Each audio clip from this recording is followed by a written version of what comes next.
Hey all, so back for path 2 here. This is, in a lot of ways, one of the simpler ones from an RPG counter perspective, but it does include Korg, who is a massive pain. And it does include this Weapon X, who, if you don't bring a proper counter, this can very easily be a roadblock. This is one where it's kind of difficult to just play through it. But if you bring a counter, whether that be Apocalypse on my team could definitely take this. I could probably have done it with Tigra if I felt like being that insane. But I had Nimrod on the team anyway, and why not use him here? Because he's one of the best Weapon X counters in the entire game. So right here I make a small mistake. I didn't wait quite long enough for that Unstoppable. I did that kind of recently in, I think it was Battlegrounds maybe. So that's clearly something that I need to practice again. I get lucky right there with Stand Your Ground, saving me from one hit of the heavy when I was a little bit too slow. But again, this is why Nimrod is basically the single best counter to this. Because on top of just destroying all of the regen that Weapon X has, he also just takes so little damage whenever you do get hit because he's bleed immune, so you don't have to worry about bleeding out. He reduces crit damage from mutants. He has all of that armor. It's just a really, really safe fight. And it's nice having the Unstoppable because that lets you do things like I just did there. And throw the special too, even knowing that it's going to send him berserk, because that's actually one of the few ways that Nimrod is not perfect for this. Because of how strong that power drain is when Wolverine throws his specials, you can definitely come out of a cooldown with Wolverine closing in on 25 charges, well below a bar of power, and with anyone else, that would be very dangerous. You would be worried about him going unstoppable at the wrong moment. You would have to be extremely careful, and you can play it that way with Nimrod. But if you have 2 bars of power, you can just throw it, go unstoppable, and you don't care if he tags you once because, again, you're bleed immune. See, there I didn't have the special too, so I did just tag him and wait it out. But you've seen both of those. I get hit at the wall because that's not something that is an incredible strength of mine. I could be better at it. But again, Nimrod does not care, and now the fight's over. And that's about as quick as that particular one can go. Archangel can obviously do it very well. Warlock can do it. There are a number of answers, but man, that just felt so safe and fun. Much simpler than last time I did this. So now we're going to have Tigra against Thing. The biggest challenge to this particular fight is definitely Oscillate, because that's going to mean more block damage in the mode where he actually behaves the way we want him to, and then it's going to make it very difficult to safely land ruptures and keep senses up in the other mode. And it is possible to play around this. I believe I soloed this last time. I would have to go check, and I haven't right now. But it is extremely soloable. But I should have practiced this, honestly. I didn't before heading in. And one thing that I think I would have figured out is that I made a bit of a mistake in not backing him up immediately. And in general, what I should have practiced going into this were my wake up intercepts. Because after a heavy, if he's not at the wall and doesn't have a bar of power, I want to be able to run in and hit him because I need to keep him at his wall as much as possible. Because I need to be throwing more heavies than I am in this fight. I am not keeping a lot of ruptures up, and it is just not going super well. So right there, that was just an annoying little quirk where I dashed back and immediately put my left thumb on the special button because I was intending to throw my special one, and I was not quite fast enough to realize that he also threw his special one there. And because he beat me to the punch, me clicking the special button didn't do anything, and I got hit in the face, and there goes about 30-35% of my health. So not ideal. I'm now a bit on the back foot. That was very scary. I shouldn't have done that, because if he had blocked there, I probably would have lost the fight right there. But as you can see, I'm surviving. I am very close to winning the HP race. Like, this is not a disaster of a fight by any means, but I'm just not really on top of the rhythm. See, right there is one where I definitely should have run in after the heavy and found a way to back him up, because if I had backed him up more, then I would have felt safe about throwing a heavy right there, getting a few more ruptures in before this special 2, and it would have done more damage. I mean, again, it is going okay, and I'm not afraid to parry here because that is going to let me keep my senses up more freely. It is going to give me ruptures if I push him unstoppable, which will also give me power. You don't need to play Tigra in this fight only with heavies. You don't need to play it super fancy, but I think you do need to be a little more comfortable with the rhythm than I came into this. Again, this fight is not lost.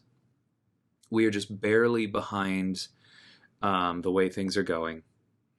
But it's just not perfect, and I'm trying to point out the specific ways that I could have done things better. And I really do think the biggest thing would have been to do more of those wake-up intercepts early in the fight and just stay on top of my pacing. Oh, one thing I haven't talked about yet, for those of you who haven't seen Tigra versus Thing much, one thing you really want to do is, as much as possible, try to keep him at 13 or 14 rock stacks.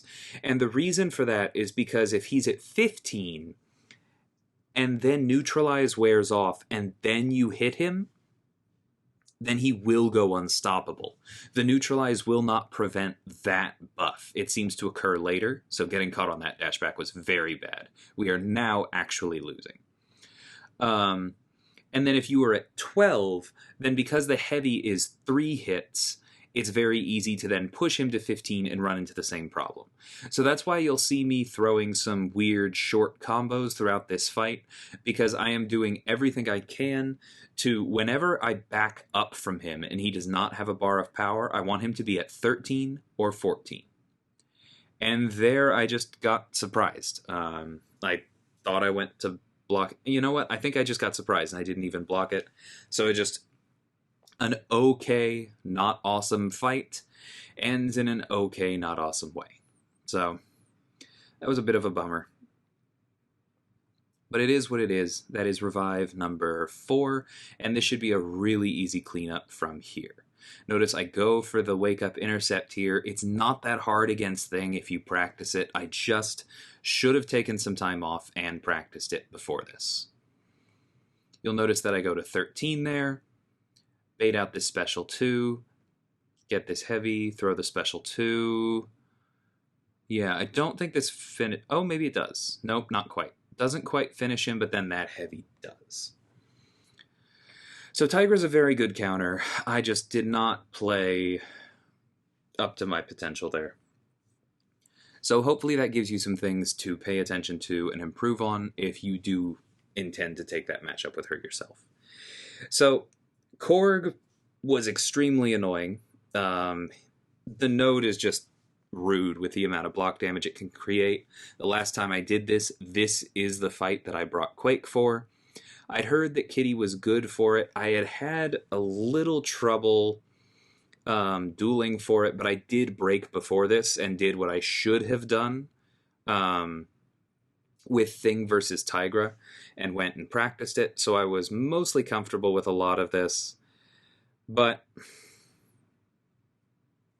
see, I probably shouldn't have dashed in there. I should have gone for the full evade on the special and kept more of my prowess, because now I've made an error in rhythm. And then just flat out getting hit when he dashes in there. I must have been late on the parry or something, or maybe I tried to intercept and did it late. Either way, lost a lot of health I really would have liked to hold on to. This is not going great. And then I make that mistake and don't go for the light attack before the special 2, which would have allowed that heavy to land and get rid of flux dispersal freely. So I'm throwing the special 2 or special 3 here basically just to get some adrenaline healing back so I can actually block a few heavies. But I know that with how bad his block damage is, this is not going to be a solo. That ship has completely sailed, and that's unfortunate. Because at this point, I'm going, you know what? I just should have used Apocalypse. Like, I used Kitty for the 2 fights that I needed her for. I don't think this was a fight that I needed her for. And I'm just being reminded of the fact that this is a champion I have not played that much. And I am not that confident with. Not confident, not that comfortable with. So we're doing okay here. Like, you can see how she can solo this fight if you avoid the 2 big problems that I had. It's very soloable.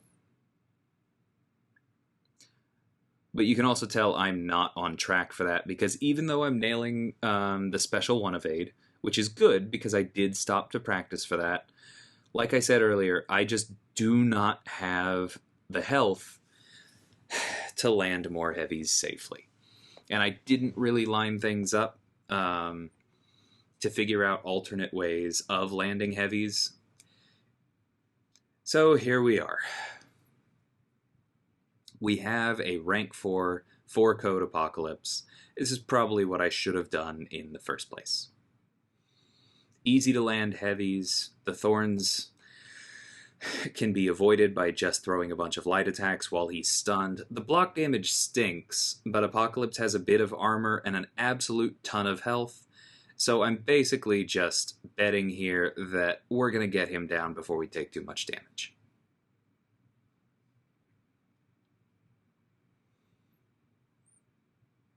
And basically, once I threw that first special and saw how much damage it did, I was like, yeah, this is going to be fine.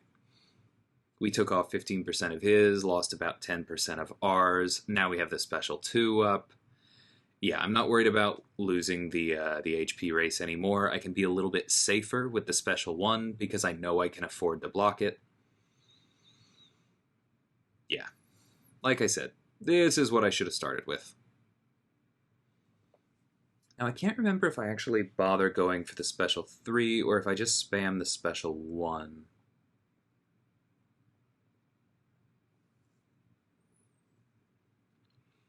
You can see I'm cutting my combos close to stay on top of Mixmaster. So, yeah, okay, so I do go for the special 3. And I do think that that makes sense, because remember that the Gauss charges are only increasing his block penetration. They're not increasing his attack. And so the big weakness that we get by doubling the potency of the normal one with the special 3 is going to dramatically help our block damage. The concussion is maybe going to help us with some other stuff, but I'm not really worried about it. And then getting more of those red numbers off of doubling the potency of the poison and the degen is obviously helping us. That 1529 a second. Remember, that ticks twice per second, so that's over 3,000 damage per second. Extremely helpful.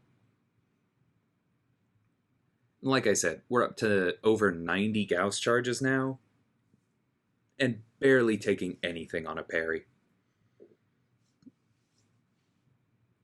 So it seems that the block penetration the Gauss charges give you is applied before parry further reduces the damage, or I would kind of expect more here. So that's kind of a nice little interaction that I don't think I had clocked last time. And there we go, fight over. So, again, definitely should have just led with APOC there. I didn't need to kill off Kitty Pryde for that one. Oh well. Mistakes were made. I'm not counting that one as a revive because we haven't revived Kitty yet. We'll do that when we need to, and I'll count it then. So I remember Dragon Man being one of my favorite Tigra fights last time. Basically, the idea here is that you get him to throw hopefully a special 1, but if he decides to behave like this, a special 2 also works. He throws it early, he gets rid of the power charge, and then notice I didn't even go for the heavy there because I wanted to land the full combo. Mistake there in running in early after the heavy. But the full combo rather than the heavy, I think, was the correct move, because then we still had the neutralize up to prevent his power charge coming back. And the reason that Tigra is so good for this fight is that once you prevent that power charge once, it is gone forever. And so then you just have a big stun immune Dragon Man. Both of his specials are very easily counterable by heavies. His heavies are counterable, but the timing is a little trickier. The spacing is rather precise, so I prefer to just avoid that. As you can see there, just going in with a combo to try and keep our senses paused. Keeping the senses up through how long his special ones are is definitely the challenge here, but I still enjoy the fight, and I think that this is a very, very good one because of how many openings you have for ruptures. And unlike a lot of other potential candidates for this fight, Tigra actually benefits from Aspect of Evolution in a significant way, because Dragon Man increasing his combat power rate is going to mean more of these special ones, which is going to mean more opportunities for ruptures, and therefore more damage. So big mistake there. I thought that he was charging in, and he actually backed up and blocked. So he blocked part of my special one and then hit me. Could have done quite a bit to maintain our rhythm there by actually landing that hit, pausing our senses, pushing him to a special one, and just generally not getting smacked in the face. But I should have waited and made sure he was charging at me and then thrown the special one instead. I've paid for it by now losing my blue sense again. We'll get it back. Like I said, this is a very good fight for Tigra. You just need to stay on top of things. I also should have made a point of practicing the wake-up intercepts for this one, because as you can see, there are several places where I just completely lose tempo because I throw a heavy. He doesn't have a bar of power yet because Aspect of Evolution hasn't given him that much yet. And I just kind of sit here and wait. I should have charged in there. I should have dueled for this one and just been more on top of it, because then this fight could have gone much more quickly and I probably would have come out of it with more health. So that's a mistake on my part. But you can see as this fight goes on, his combat power rate is visibly going up. A heavy is giving him more than a bar of power now. And so this fight, as long as you're not taking a lot of block damage, actually gets easier in a lot of ways as it goes. Because Tigra doesn't need to land critical hits to do her damage, so the fact that he's gaining crit resistance doesn't really matter. You're not planning on taking blocked hits, and so the fact that his attack is going up doesn't really matter. And so the only other thing that's really happening with Aspect of Evolution is that his combat power rate is going up, and as you can see, that is actually a huge boon for the tempo.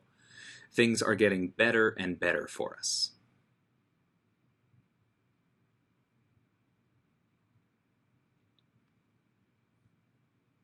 Another heavy where a wake-up intercept would have helped. Like I said, definitely could have done this fight better, but we are on track for the solo here. And at the end of the day, that's what matters. Now that was not awesome. This is another reason that me going for more wake-up intercepts would have been nice, because as much as it is just a part of the fight for you to dodge a metric crud ton of special ones here, the fewer you dodge at your own corner, the better, because those are going to be more dangerous. The timing is very precise for doing the full evade at the wall, and I did mess it up there. So if I had set things up so that that wasn't necessary, we would have been better off.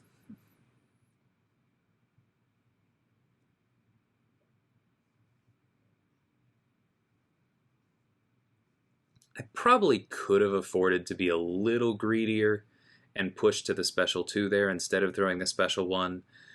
But at the end of the day, like I said, this is a good enough counter. You can afford to do that and just hold on to your senses.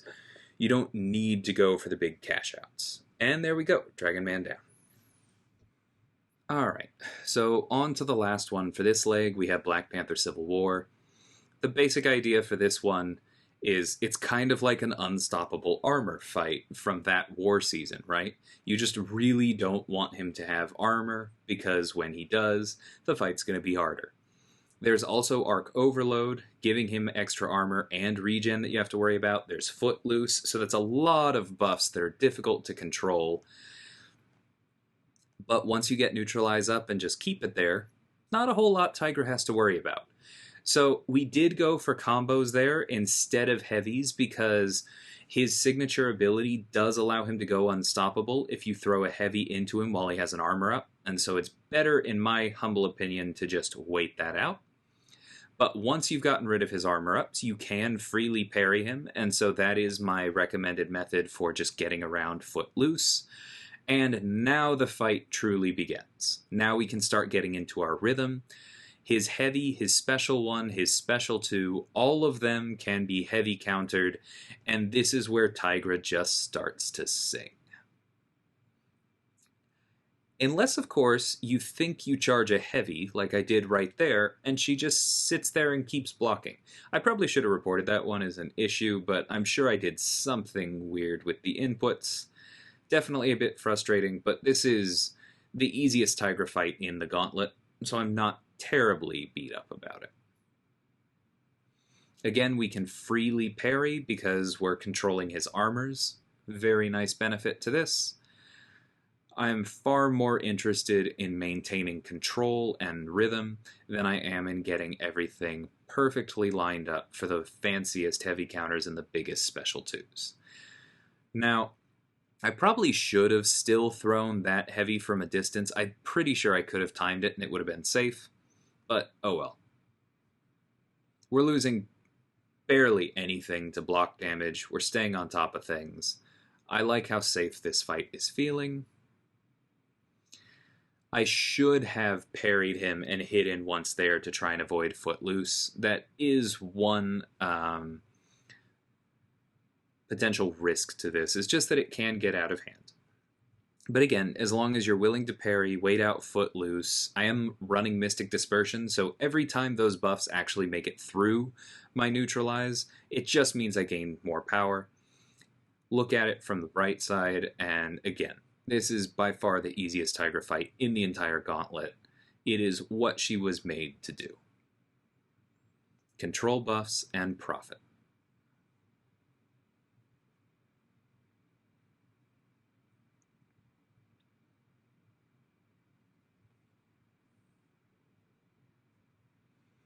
This next one might do it.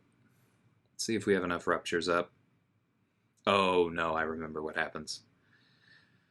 Alright, so it doesn't quite get there. Our ruptures are going away. He's at 1%. He's at 1%, and I backed off because surely that's enough ruptures. Cool. Anyway. Easy fight down, and that's the end of Path 2 here. So, I will see y'all with the next 2 installments over the coming days. And until then, thanks so much for watching, and take care.